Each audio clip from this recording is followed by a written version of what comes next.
Hello students, आज हम लोग क्लास 12th की एक्सरसाइज 3.1 का क्वेश्चन नंबर 6 स्टडी करेंगे। स्टूडेंट्स, हमारे पास जो क्वेश्चन नंबर 6 है उसके हमारे पास 3 पार्ट हैं। हम तीनों को 1 बाय 1 करके इस वीडियो के अंदर स्टडी करेंगे। तो चलिए सबसे पहले हम लोग इसकी स्टेटमेंट को पढ़ते हैं कि हमारे पास क्वेश्चन में दिया क्या हुआ है। स्टूडेंट्स, हमारे पास स्टेटमेंट है find the value of x y and z from the following equation.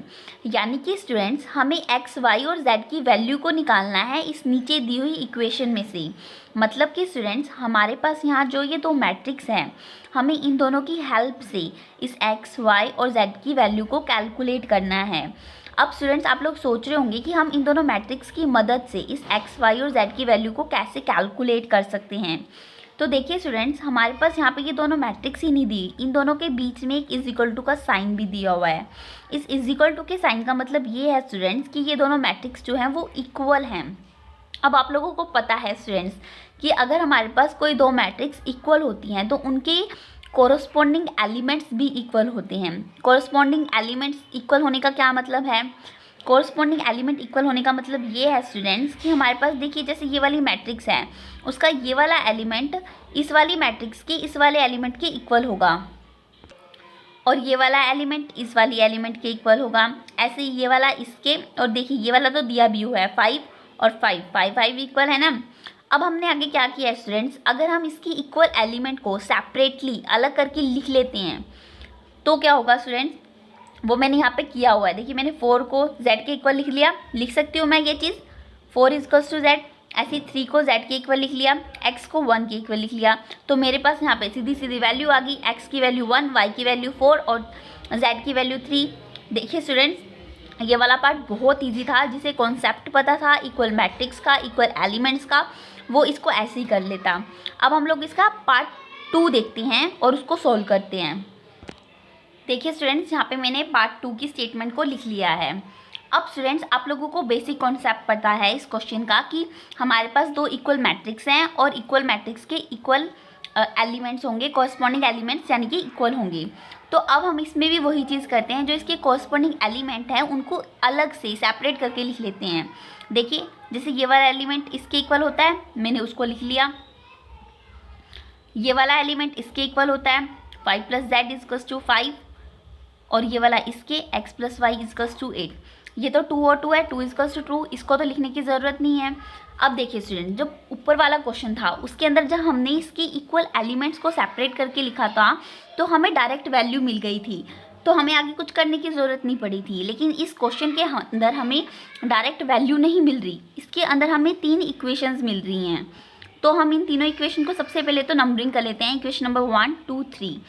अब हमें 3 इक्वेशन मिल रही हैं, तो इसका मतलब क्या है स्टूडेंट्स? इसका मतलब ये है स्टूडेंट्स, हमें इन तीनों इक्वेशन को सोल्व करना होगा और इसे सोल्व करने के बाद हमें x, y और z की वैल्यू मिलेगी, जो कि हमें क्वेश्चन में करनी है।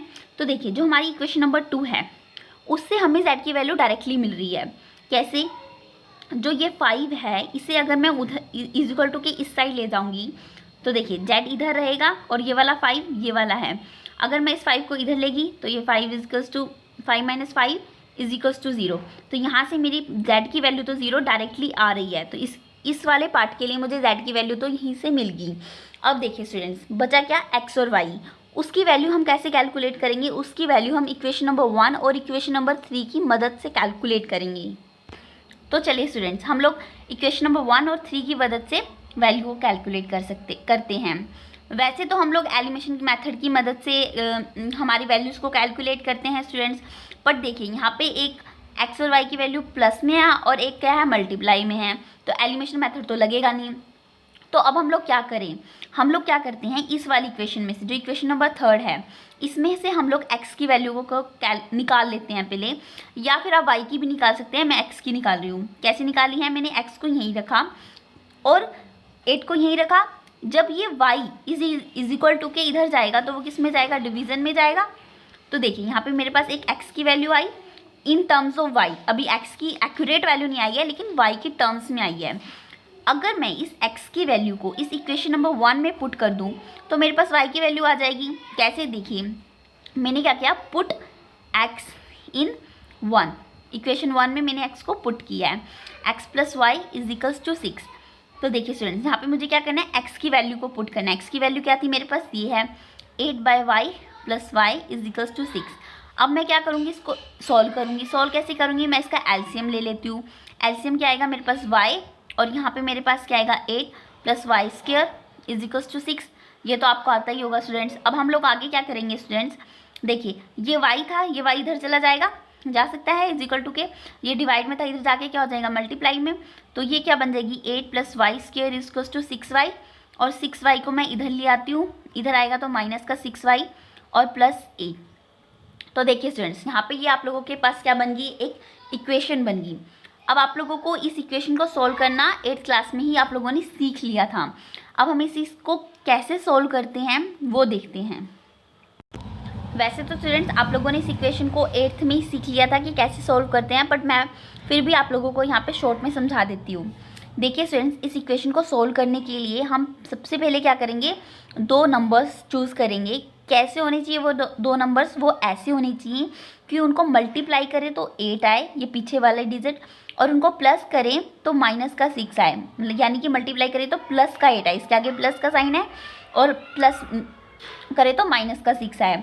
तो वो दो नंबर्स कैसे हम फाइंड करेंगे, वो दो नंबर हम ऐसे फाइंड करते हैं, जैसे ये 8 है, 8 के हमने इतने फैक्टर्स बनाए, यही फैक्टर बनेंगे ना, तो यानी कि इन फैक्टर्स का यूज़ करके 2, 2 और 2 का यूज़ करके हमें कोई दो ऐसे नंबर चूज़ करने हैं जिनका मल्टीप्लिकेशन 8 आए और प्लस माइनस करें तो हम उसको 6 आए। वो हमारे पास दो नंबर जो हैं स्टूडेंट्स, वो -4 और -2 हैं। देखिए अगर हम इन दोनों को मल्टीप्लाई करेंगे तो क्या आएगा, प्लस का 8 आएगा, और अगर हम इन दोनों को प्लस करते हैं तो मेरे पास माइनस का 6 आएगा। तो वही अब हम लोग क्या करेंगे, इन दोनों नंबर्स को यानी कि -4 और -2 को यहाँ पे लिखेंगे। कहाँ लिखते हैं, इस -6 की जगह लिखते हैं। Y square as it is रहेगा, पहले एक बार लिख लिया -4 और एक बार लिख लिया -2, फिर +8 एज इट इज़ रहेगा। अब देखिए स्टूडेंट्स, आगे हम लोग क्या करते हैं, इन दोनों में से जो कॉमन है उसे अलग लिख लेंगे। जैसे y कॉमन था तो ब्रैकेट के अंदर हम क्या लिखते हैं, y -4 बचा। ऐसे ही अब इसमें से देखिए स्टूडेंट्स क्या कॉमन आ सकता है, इसमें से क्या आ सकता है, आपके पास 2 कॉमन आ सकता है। लेकिन यहाँ पे देखिए स्टूडेंट्स, हमें जो ये वाली ब्रैकेट होती है और ये वाली ब्रैकेट होती है, इसे इज इक्वल बनाना तो है, इसलिए हम ये 2 किसका लेंगे, माइनस का लेंगे। तो यहाँ पे मेरे पास y -4 आ गया। अब ये y -4 जो होता है आपका स्टूडेंट्स, वो इक्वल होने चाहिए। ये बात हमेशा याद रखिएगा कि ये जो दो मैट्रिक्स, जो दो हमारे पास क्या कहते हैं ब्रैकेट आती है, वो इक्वल होनी चाहिए। अब देखिए यहाँ पे क्या लिखते हैं हम, y -4 और ये क्या हो गया, y -2 हो गया। तो यहाँ से मेरे ये सब इज इक्वल्स टू 0 चल रहा है, तो यहाँ से मेरे पास y की 2 वैल्यूज़ आ गई, 2 और 4। यहाँ से निकालेंगे तो 2 वैल्यू आएगी और यहाँ से y की वैल्यू 4 आएगी स्टूडेंट्स। अब देखिए स्टूडेंट्स, मेरे पास यहाँ पे y की 2 वैल्यूज़ आ गई। अब इन दोनों y की वैल्यूज़ को मैं इस x की वैल्यू के अंदर पुट करूँगी, तो मेरे पास x की भी 2 वैल्यू आएंगी। देखिए ये x की वैल्यू मैंने यहाँ पे निकाली थी ना, कि x की वैल्यू क्या थी मेरे पास, 8/y थी, मैंने ऊपर निकाली थी। तो देखिए यहाँ पे मेरे पास y की वैल्यू 2 है, 2 और 4। जब मैं y की वैल्यू क्या रखती हूँ 2, जब मैं यहाँ पे y की वैल्यू क्या रखती हूँ 2, तो मेरे पास x की वैल्यू क्या आएगी, 4 आएगी। और ऐसे ही जब मैं y की वैल्यू 4 रखूँगी तो मेरे पास x की वैल्यू क्या आएगी स्टूडेंट्स, 2 आएगी। तो देखिए इस वाले पार्ट के लिए भी मुझे सभी वैल्यूज़ मिल गई।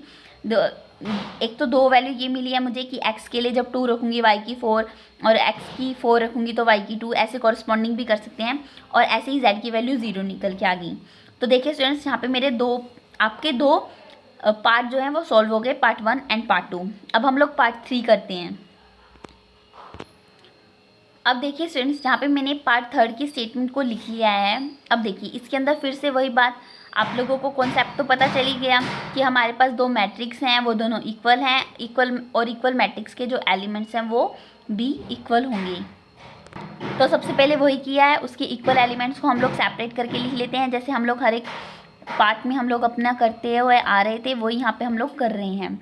अब देखिए स्टूडेंट, जब हमने इसके इक्वल पार्ट्स को सेपरेटली इक्वल करके लिखा तो ना तो इसकी हमें डायरेक्ट वैल्यू मिली जैसे हमें पार्ट 1 में मिली थी, और जैसे हमें पार्ट 2 में सिंपल इक्वेशंस मिली थी वैसी भी नहीं मिली, थोड़ी अलग सी मिली हैं।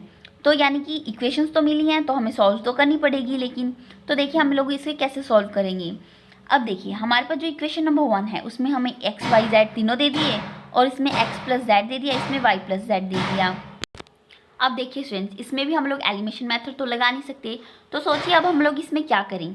इसमें हम लोग क्या करेंगे स्टूडेंट्स, देखिए जो ये इक्वेशन नंबर 1 है हमारे पास, इसमें क्या है x plus y plus z तीनों की वैल्यू दी हुई है। और इस वाली इक्वेशन में देखिए इक्वेशन नंबर 2 में मुझे क्या दे रखी है, x और z की वैल्यू दे रखी है। तो क्या इस x और z को x प्लस जेड यानी कि x प्लस जेड की वैल्यू को मैं यहाँ नहीं पुट कर सकती? कर सकती हूँ। अब आप लोग ये कंफ्यूज मत हो जाना कि यहाँ पे बीच में y है, इसका मतलब यही है कि x प्लस वाई को हम पुट कर सकते हैं। तो यानी कि यहाँ पे मैंने x प्लस जेड की वैल्यू को पुट कर दिया, जो कि कितनी थी 5, और प्लस का y मेरा एज इट इज़ रहा, और ये 9 भी मेरा एज इट इज़ रहा।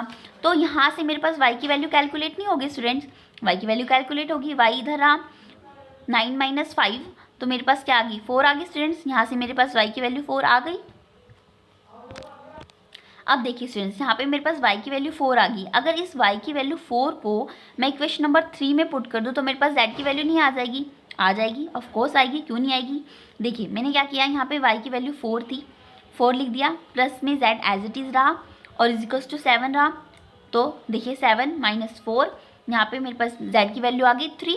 अब देखिए स्टूडेंट्स मेरे पास z की वैल्यू आ गई, y की वैल्यू आ गई, तो x की नहीं आ सकती क्या? x की भी आ सकती है।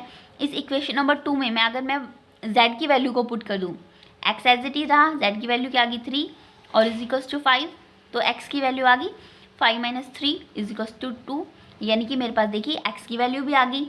अब देखिए स्टूडेंट्स इस वाले पार्ट के लिए भी मेरे पास x, y और z की तीनों की वैल्यू कैलकुलेट हो गई हैं स्टूडेंट्स। तो आज की वीडियो के लिए इतना ही स्टूडेंट्स। अगर वीडियो अच्छी लगी हो तो चैनल को सब्सक्राइब कीजिए and like the video and thank you for watching my video.